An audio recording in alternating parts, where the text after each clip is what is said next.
Hello everyone, welcome back to our channel. আজ বাচ্চাদের জন্য একটা খুব গুরুত্বপূর্ণ ভিডিও নিয়ে চলে এলাম। নতুন মায়েরা বুঝতেই পারে না যে বাচ্চাদেরকে দিনে কতটা পরিমাণ মিষ্টি দেওয়া উচিত। তো আমি ফার্স্টেই বলবো, বাচ্চাদের জন্য কিন্তু মিষ্টি খুবই একটা খারাপ, যতটা ভালো ততটাই খারাপ। তো ফার্স্টেই বলি, বাচ্চাদেরকে কিন্তু 2 বছর আগে যেমন চিনি দেওয়া একদমই খারাপ। তো বাচ্চাদেরকে মিষ্টি দিলে কতটা ক্ষতি হতে পারে সেটা তো তোমরা বুঝতেই পারছো।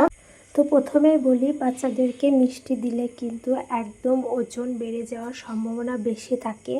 বাচ্চাদের যেহেতু কিডনির মতো সমস্যা হয়েই থাকে, তো বাচ্চাদেরকে মিষ্টি থেকে যত পারবেন দূরে রাখবেন। যদি সপ্তাহে একটা হয় তাহলে কোনো রকম চান্সেস ক্ষতি নেই, কিন্তু যদি প্রত্যেক দিন 1 থেকে 2টো করে মিষ্টি খায়, কিন্তু বাচ্চাদের কিন্তু ডায়াবেটিসের ঝুঁকি, তারপরে হার্টের সমস্যা এসব দেখা দিতে পারে বড় হয়ে।